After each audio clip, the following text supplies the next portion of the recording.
Good afternoon and welcome. It is the second week of our enforced confinement and of American Literature Online at Grace Christian Academy.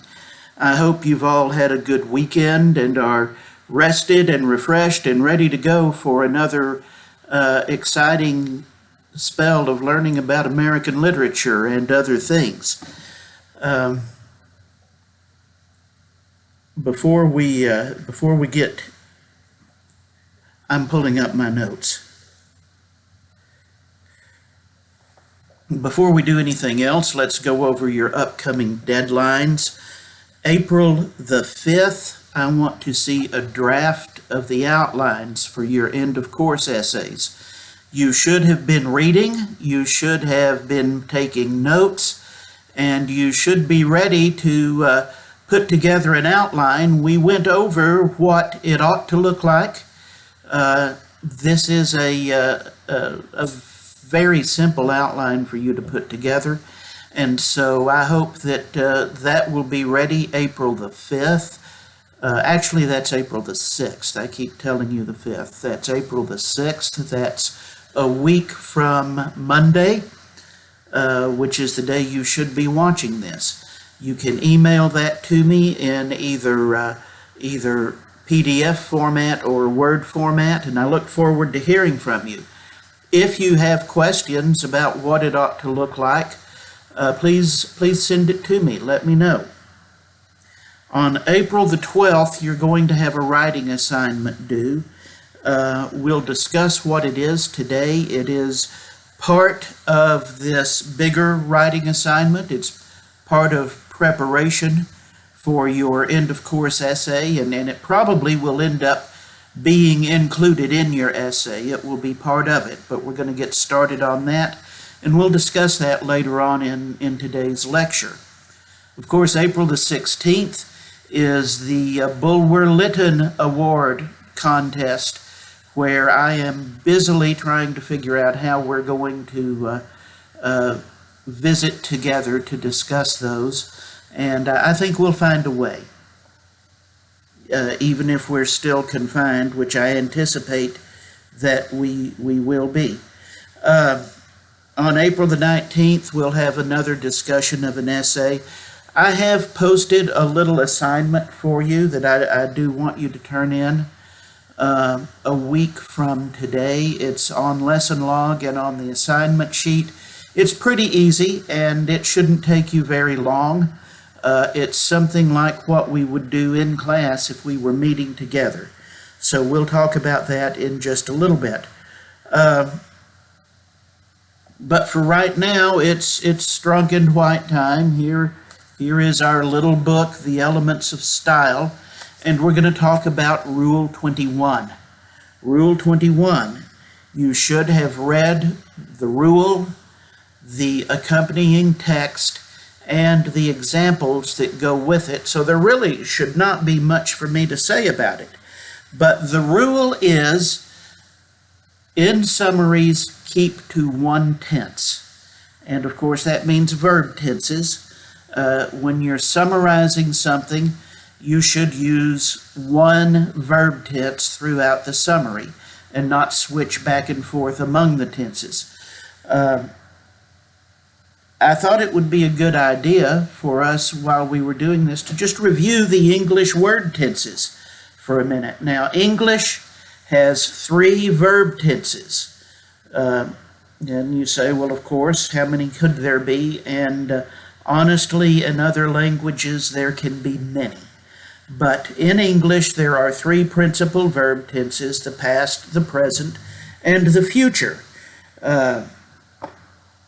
Each of those tenses has 4 what are called aspects. Those aspects are the simple, the progressive or continuous perfect, or continuous, the perfect progressive, the simple, the progressive or continuous progressive, and the perfect progressive. Anyway, here's an example of them.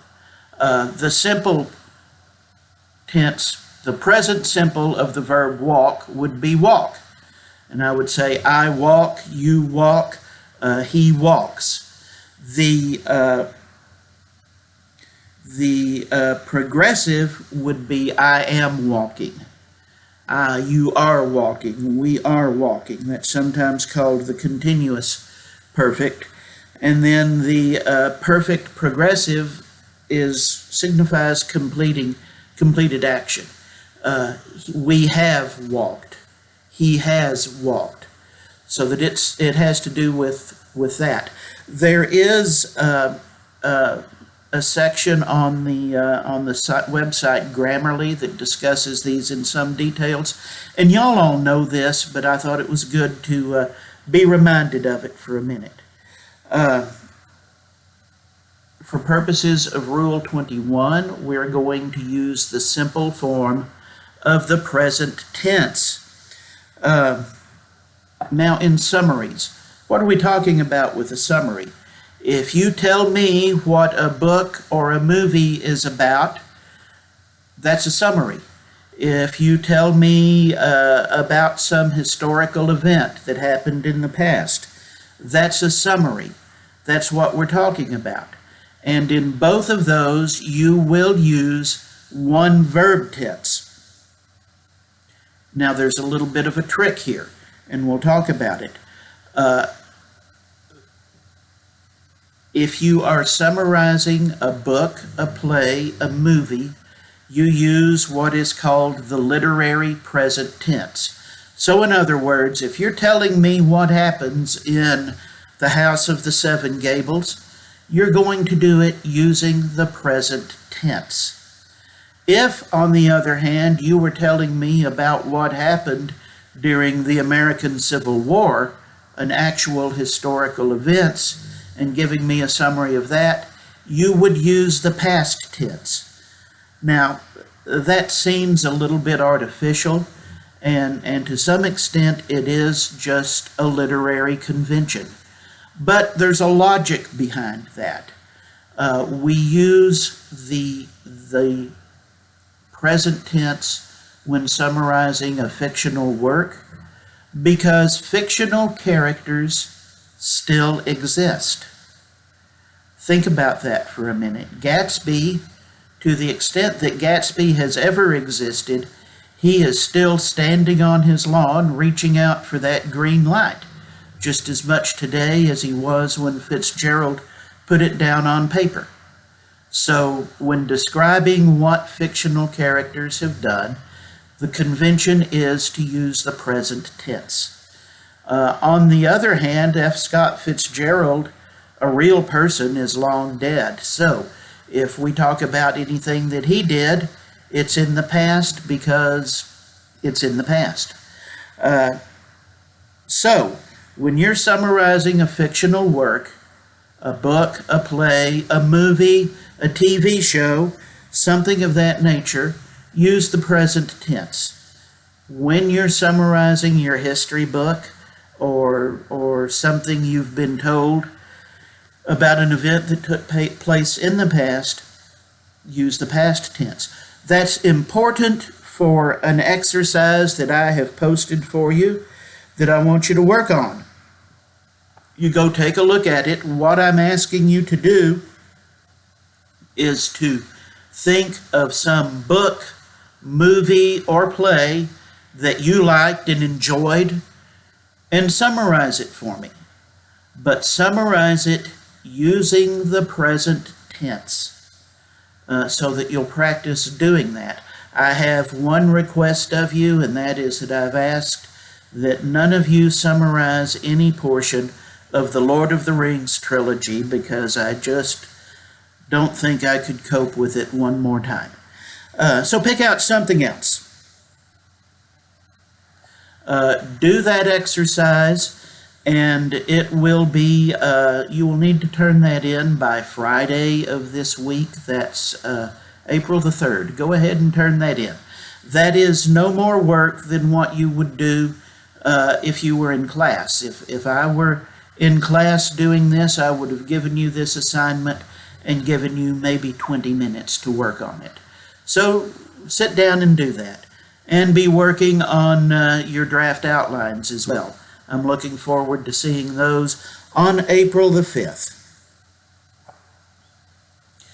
I have not received any much communication from any of you. One of you did find out who Soren Kierkegaard is, and who that is a secret between the two of us as far as I'm concerned. But one of you did find out a little about Soren Kierkegaard, and will be the intellectually richer for it, I'm sure. So we're going to talk a few minutes about the Moviegoer. I had assigned to you part 1 of the Moviegoer, which more or less covers a period of 1 day beginning 1 week before Ash Wednesday, or 6 days before Mardi Gras, in the life of Binks Bowling. And by now, it wasn't terribly long, probably 61 or 62 pages. You should have been able to read that. By now, you've met Binks, and you're starting to form an opinion of him, either positive or negative. But let's talk a little bit about Binks. First of all, how old is he? You should know. You've been told in the assigned reading how old he is. I'm not going to tell you, but I'm going to ask you of whether in any of our reading we have encountered a person of similar age, and if we have, why you think that age is significant, if perhaps it is. I think it's real significant. And I can think of someone other than the person you might be thinking of who's this age. That might be an interesting challenge for you. Think about that and email me. Tell me who you think else has a similar age and why you think that might be important. Next, tell me, what does Binks do for a living? Again, we have encountered someone else in a similar business. Maybe that's significant. Maybe you can tell me why. I don't know. Give it some thought and we'll see. And then the first thing we learn about Binks in the very beginning of the novel is Binks's idea of being on a search, of having a search. What do you think that's all about? What's he looking for, and how is he looking? He describes it in a way, to me, that is not all that helpful. What he tells us is here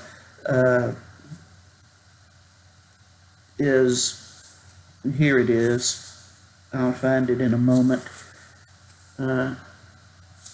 because I marked it. Yeah, he tells us no, that isn't it. That isn't it.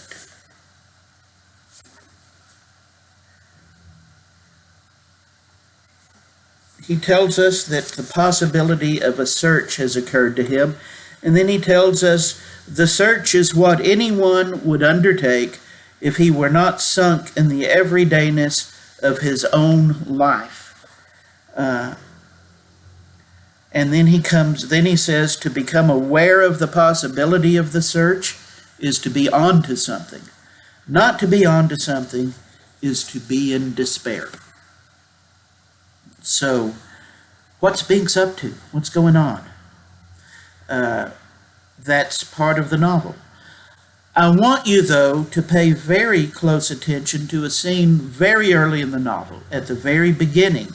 And it's the scene that takes place behind the hospital between Binks and his aunt, who is really his great aunt, when she's telling him that his older brother has died.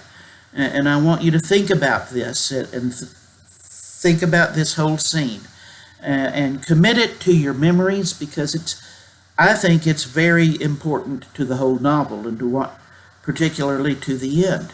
But Binks's aunt tells him that his brother is dead, and he's like a 15-year-old boy. He's a kid. and she tells him, "It's all up to you." What is the it that is all up to Binks? What's she talking about? And how can anything be all up to a 15-year-old boy? What kind of person do you think the aunt is? What kind of ideas does she have, and what is she thinking? Keep that in mind and look out for it, and watch this aunt closely as we go through the novel, the things she says and the ideas she expresses and the way she behaves.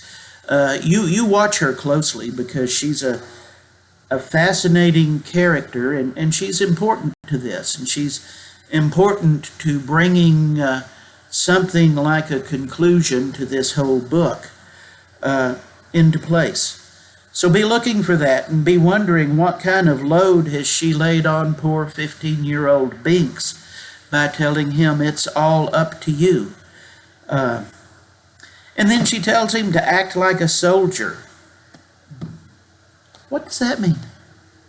I don't know what it means to act like a soldier, but you're going to run into that again too. You're going to see that in this novel as well. What's interesting is that later in life, Binks really is a soldier. And we'll talk a little bit about that. So be looking out for those things. Make notes of them while you write, and wonder about these things. And so, how does Binks live his life? Well, he's out in a branch office of his uncle's stock brokerage. I just told you what Binks did for a living. In a suburban neighborhood, living in the basement of a widow's house. He works some and makes what appears to be very good money. We'll talk about that in a minute. Doing it, and he spends his time doing what? He spends his time pursuing his secretaries, and it's a little unclear just how much cooperation they extend in all of this, but he pursues his various secretaries, and he goes to movies, and he seems to live it seems as if the movies are more real to him than real life. And that seems strange, but as we get to meet some of these other characters, perhaps it's not quite as strange as it might seem at first, because Binks seems to think that the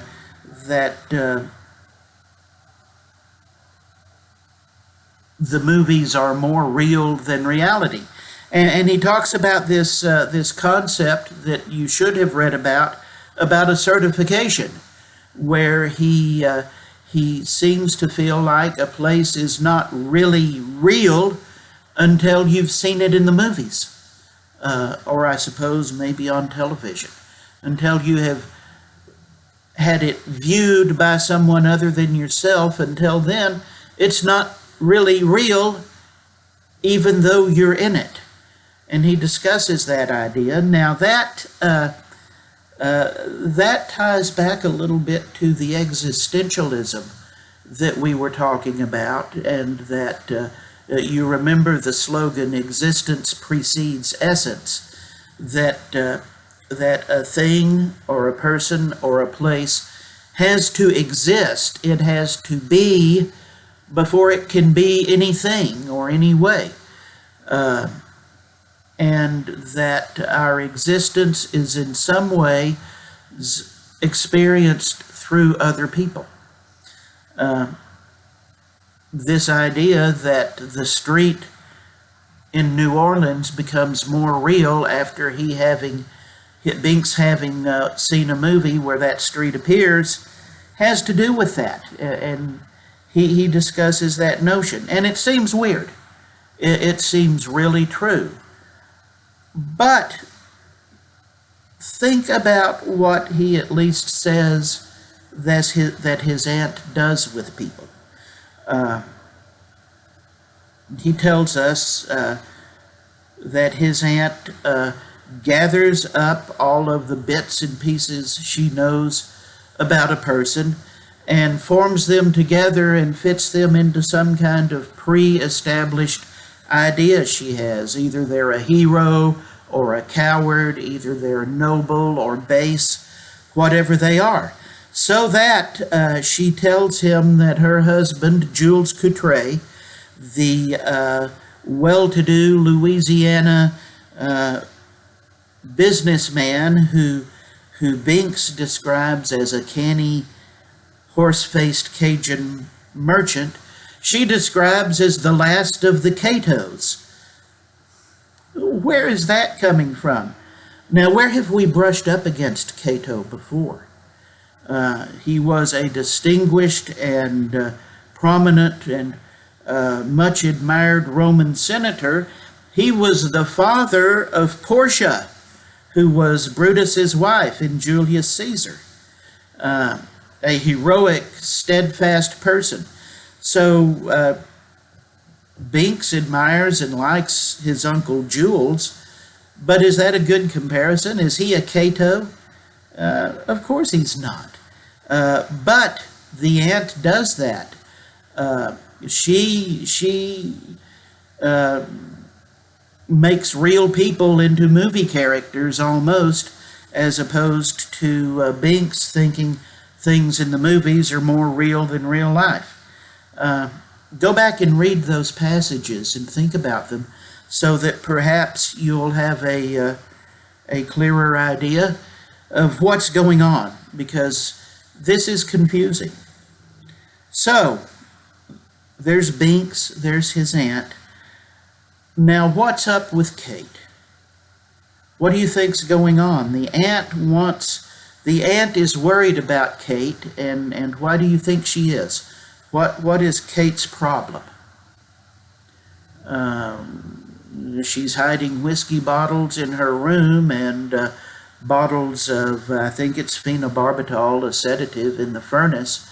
Does that sound like that's a good idea? It's probably not. But what do you think she's doing? And more than that, why? And she appears to be a very unusual character through all of this. And so Binks has this kind of lengthy day with his aunt and his cousin and talking with other people, and then he leaves the house, and who shows up following him? Well, it's Kate who follows him, and they go through this strange little ritual where she basically just follows him around and does what he does, including going to the movie. And they have a rule in the movie: you can't speak during the movie, but they exchange glances over things that they see, such as the street scene of the street outside the theater, which therefore certifies the street and somehow makes it more real.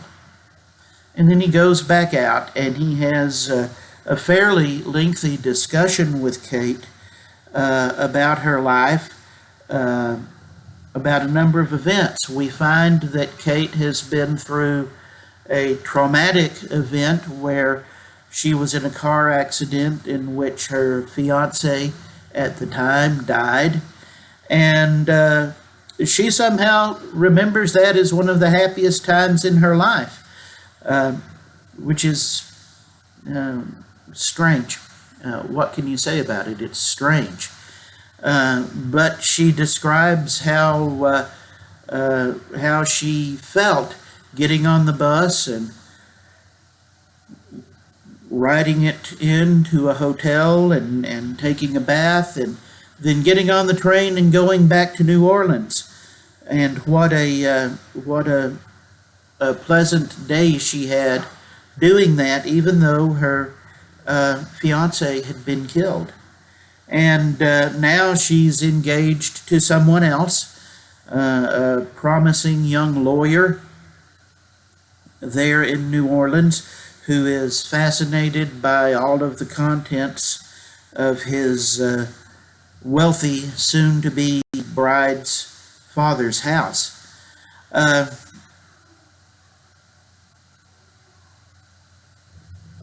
so you don't know what to think about that relationship. Uh, but Binks tells us something interesting about Kate here at the very end of part one. I hope you've read this. You should have, and you've had plenty of time. Um, uh,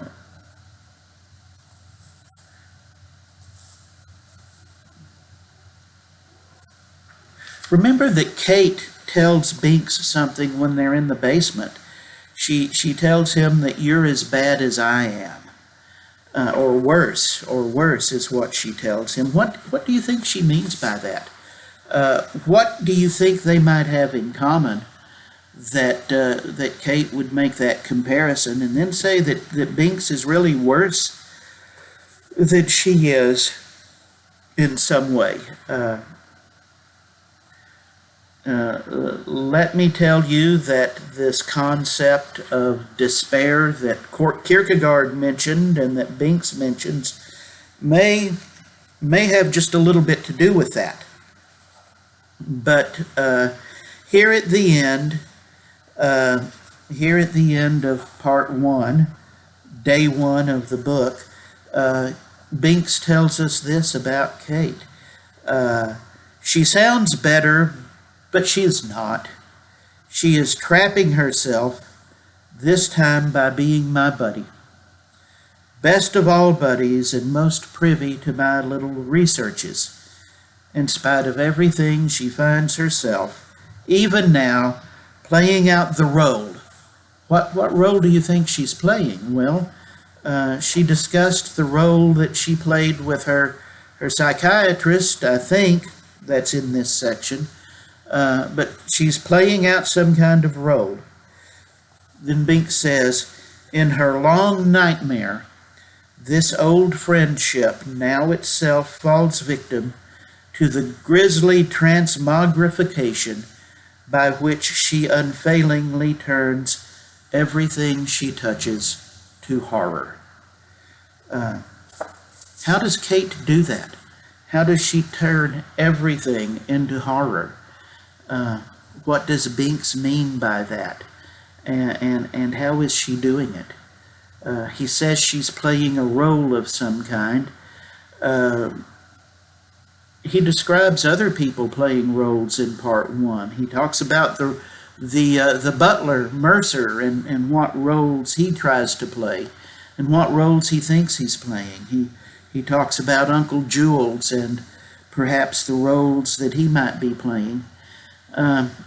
Doesn't talk about any roles that he himself is playing, but he seems to relate everything to this business about the movies and people acting and playing parts as opposed to who knows what.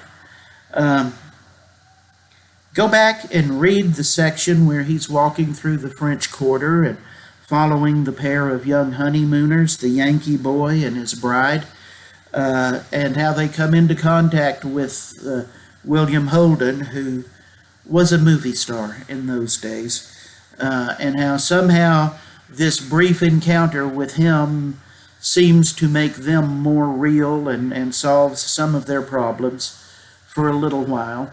And think real hard about just what is going on here and what Binks has told you.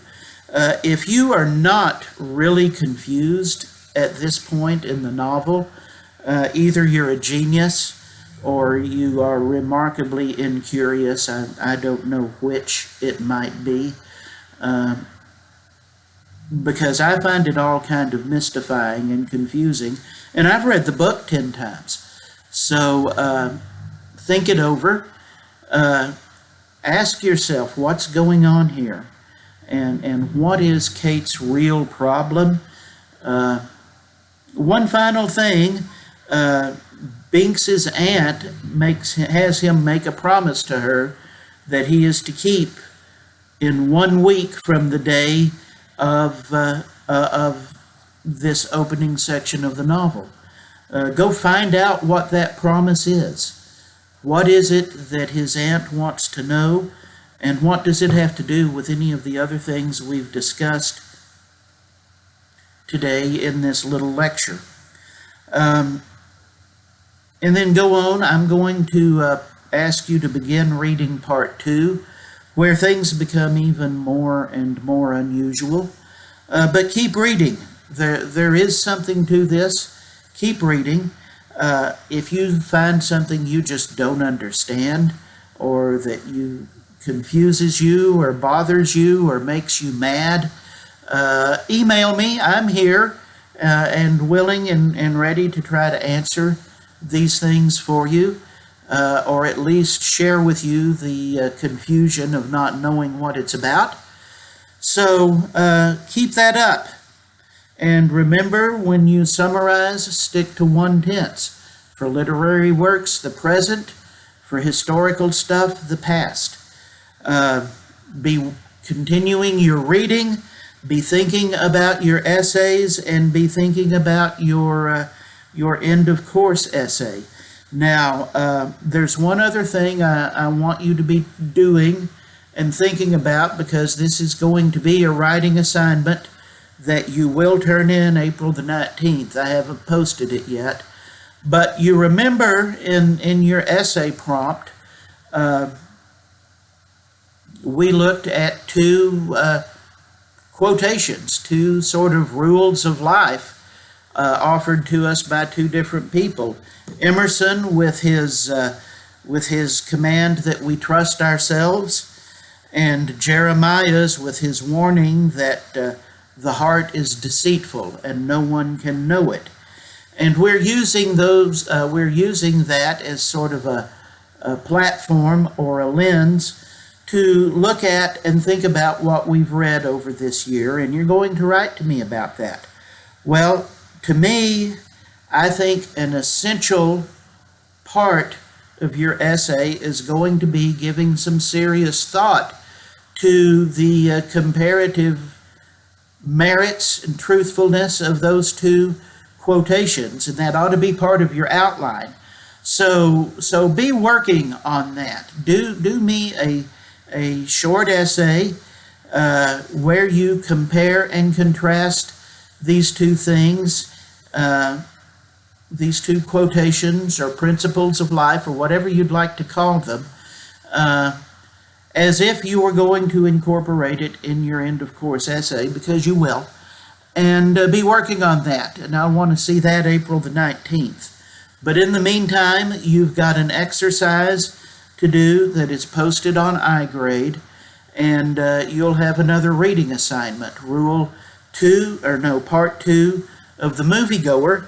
And that's it for now. I don't have much else to say to you right now, but I hope you stay healthy and safe, and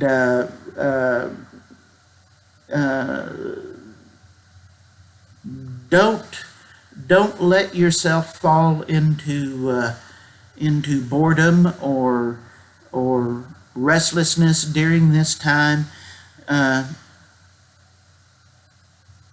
You've got a good book to read, and as long as you have your mind, there are things that ought to interest you and things that you can think about. I try not to preach to y'all, but don't neglect your prayers. And I will see you again soon. That's all for today. Goodbye.